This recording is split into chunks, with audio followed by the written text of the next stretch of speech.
Grandes genios e inventos de la humanidad. El hombre comenzó a interesarse muy pronto por comprender el mundo y el cielo que lo rodea. En una sociedad que va aumentando su dependencia de la agricultura, los conocimientos astronómicos adquieren cada vez más importancia. Prueba de esto es el impresionante disco celeste de Nebra, que se creó hace 3600 años. Pero los hombres siempre se consideraron, junto a la Tierra, el centro de su universo. Pasaría mucho tiempo hasta que un hombre, contra toda oposición, se alejara de esa idea y formulara un nuevo pensamiento revolucionario.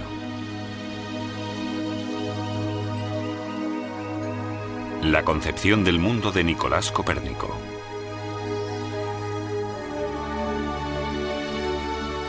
La primera concepción del mundo surgió en Babilonia. 3000 años antes de Cristo, la Tierra se consideraba un disco que flotaba en medio del océano, en cuyo centro se erigía la montaña del mundo. La explicación que daban los babilonios al paso del día a la noche era que el sol y la luna circulaban alrededor de la montaña. Por el mundo pasaban el Éufrates, el Tigris, el Ganges y el Nilo, y todo estaba cubierto por una bóveda en la que se movían los dioses de las estrellas. En la concepción del mundo de los egipcios, el Nilo es el centro. Los dioses separaron el cielo y la tierra y el resultado fue el mundo.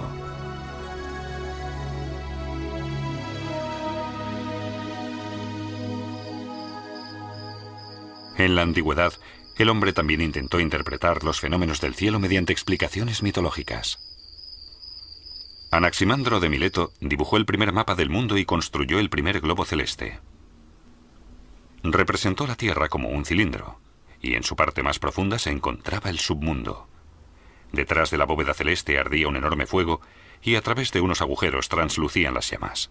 Eran las estrellas. Primero, Aristóteles introdujo la observación precisa, y con ella la lógica de la ciencia.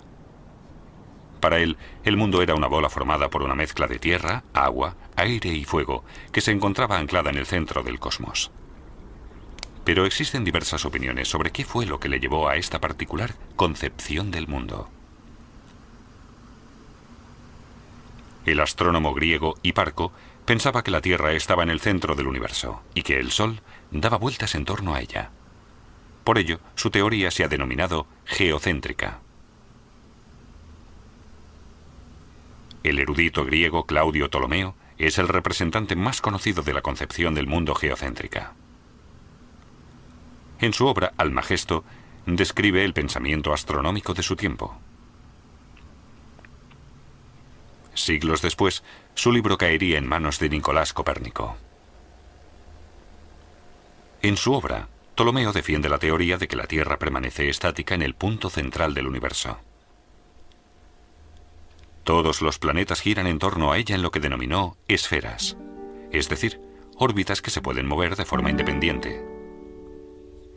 En una de esas esferas se mueve el Sol, en otra los planetas y en otra las estrellas fijas. Pero Ptolomeo no fue capaz de dar una explicación del movimiento irregular de los planetas. Más de 1000 años después, el siglo XV fue la época de la revolución científica.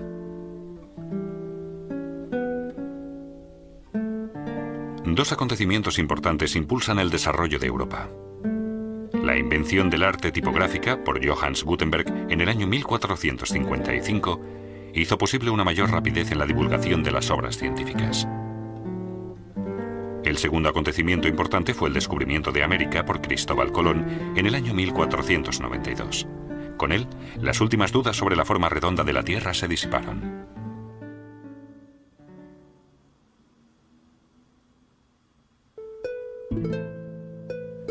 En esa época de revolución científica nació Nicolás Copérnico, el 19 de febrero del año 1473 en Torun, Polonia. Nicolás fue a la escuela parroquial y más tarde se le nombraría Civicus Academicus, ciudadano académico. Tras la muerte de su padre se encarga de él su tío, el obispo Lucas van der Rohe, que se encarga de darle una extensa educación en las mejores universidades. En 1491, Copérnico ingresa en el Colegio Mayor de la Universidad Jagellónica de Cracovia para estudiar humanidades. En esa época, la universidad, fundada en el año 1364, ya se ha convertido en un punto central para los científicos, sobre todo en el campo de la astronomía. Allí se conserva hoy el globo más antiguo que se construyó de América. En 1469, Copérnico se traslada a Bolonia para estudiar Derecho. Allí despierta su interés por la geografía y la astronomía. En el año 1500, recibe una oferta de la Universidad de Roma, La Sapienza, para dar clases de matemáticas y astronomía.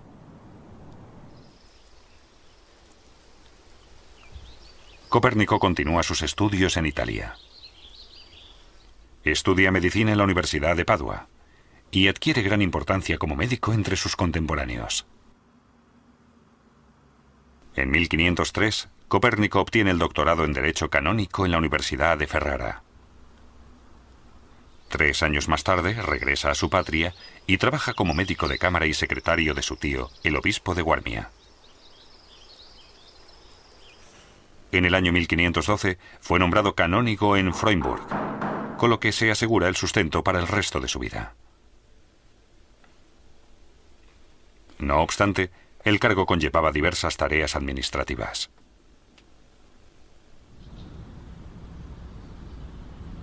Sin embargo, Copérnico encuentra tiempo para la observación astronómica. En una pequeña torre de la Catedral de Freudenburg, crea su propio observatorio. En 1514, su reputación como astrónomo era tal que formó parte de la comisión del Quinto Concilio Laterano para la reforma del calendario.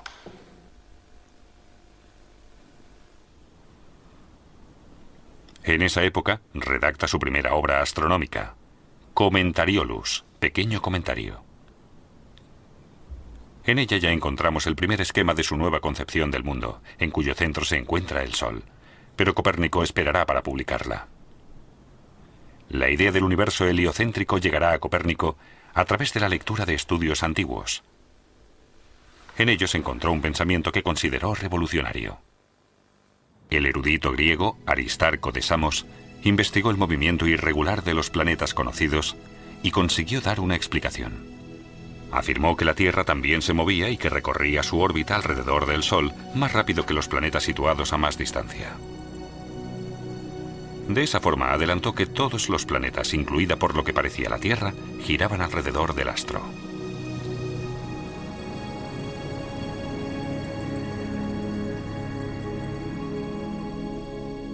Pero la teoría de Aristarco no pudo convencer, porque sobrepasaba la imaginación de la gente de su época.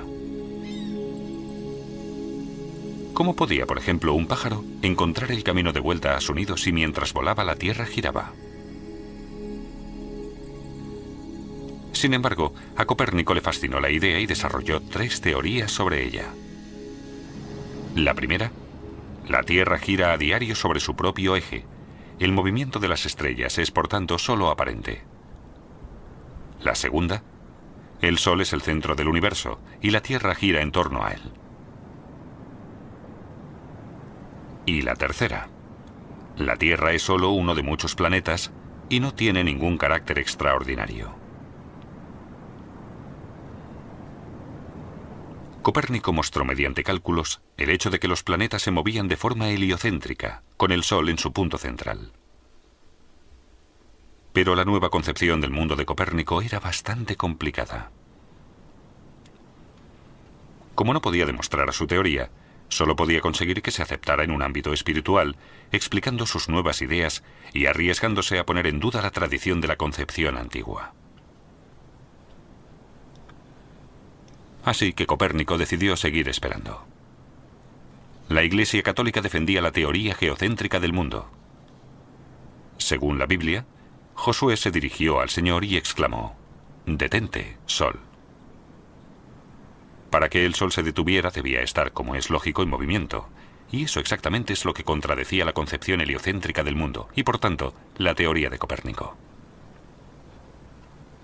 Él era consciente de las repercusiones políticas de su teoría. Por ello, volvió a posponer la publicación de sus conocimientos y siguió investigando.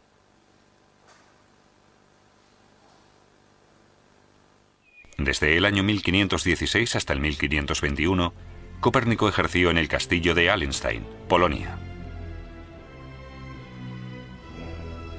Durante la guerra contra los caballeros teutónicos, defendió tan bien el castillo de la Orden Alemana que logró superar el asedio de enero de 1521.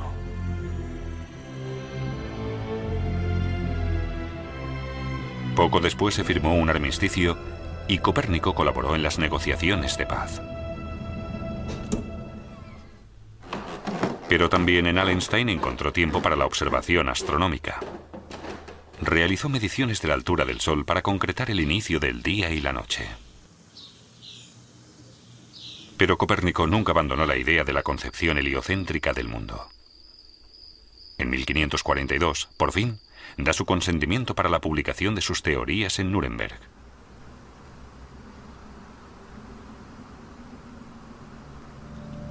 Ya en su lecho de muerte se publicó su obra completa con el título De Revolutionibus Orbium Coelestium, sobre el movimiento de las esferas celestiales. Pero no cabe afirmar con seguridad si él llegó a comprender lo sucedido cuando se le hizo entrega de un ejemplar. A pesar de haberle dedicado la obra al mismísimo Papa, en 1616 la Iglesia Católica la incluyó en la lista de libros prohibidos. Pero eso no restó su importancia reveladora y su aportación fundamental a la astronomía moderna. La Edad Media destacó sin duda por su visión geocéntrica del mundo. Copérnico supo dar una visión global y se encaminó así hacia la concepción moderna del universo.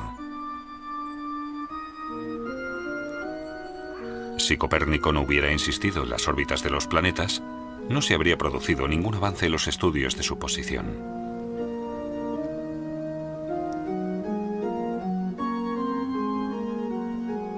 En 1594, el astrónomo Johannes Kepler pudo calcular las órbitas de los planetas con más exactitud, pues en lugar de círculos, partió de esferas. Kepler se basó en las ideas fundamentales del sistema heliocéntrico de Copérnico. En su obra Astronomía Nova, la nueva astronomía, completó en 1609 una teoría factible. Un italiano ayudó a Kepler a demostrar su teoría, Galileo Galilei. Con su telescopio, construido en 1610, descubrió los 4 satélites de Júpiter, con lo que la Tierra ya no podía ser el único centro de las rotaciones. Galileo también demostró los cálculos de Copérnico y Kepler. Pero todavía es pronto para poder establecer la teoría del sistema heliocéntrico. Galileo es llevado ante la Inquisición, donde tendrá que justificar sus afirmaciones. Para evitar la muerte, reniega de la concepción del mundo de Copérnico. 50 años después, Isaac Newton logró demostrar definitivamente la teoría heliocéntrica. Con su ley de la gravedad, explicó y calculó las órbitas keplerianas de los planetas y los satélites y publicó su reveladora obra Philosophiae Naturalis Principia Mathematica, Principios Matemáticos de la Filosofía Natural.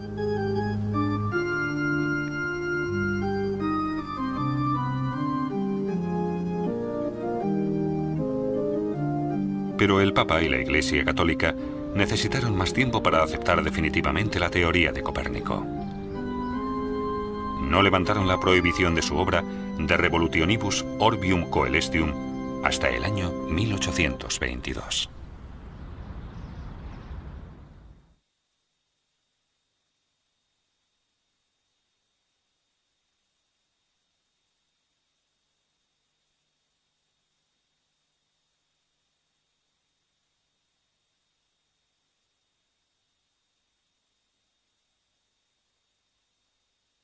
Celeste de Nebra, que se creó hace 3600 años. Pero los hombres siempre se consideraron, junto a la Tierra, el centro de su universo. Pasaría mucho tiempo hasta que un hombre, contra toda oposición, se alejara de esa idea y formulara un nuevo pensamiento revolucionario.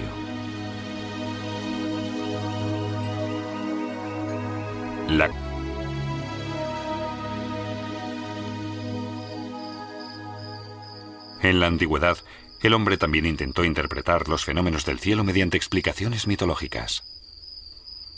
Anaximandro de Mileto dibujó el primer mapa del mundo y construyó el primer globo celeste.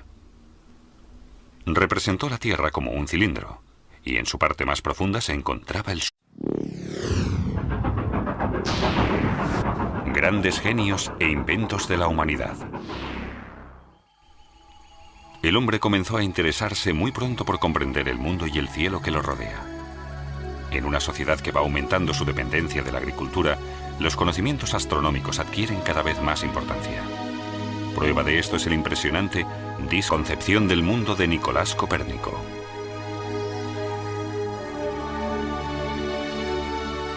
La primera concepción del mundo surgió en Babilonia. 3000 años antes de Cristo, la Tierra se consideraba un disco que flotaba en medio del océano, en cuyo centro se erigía la montaña del mundo. La explicación que daban los babilonios al paso del día a la noche era que el Sol y la Luna circulaban alrededor de la montaña. Por el mundo pasaban el Éufrates, el Tigris, el Ganges y el Nilo, y todo estaba cubierto por una bóveda en la que se movían los dioses de las estrellas. En la concepción del mundo de los egipcios, el Nilo es el centro. Los dioses separaron el cielo y la tierra y el resultado fue el mundo.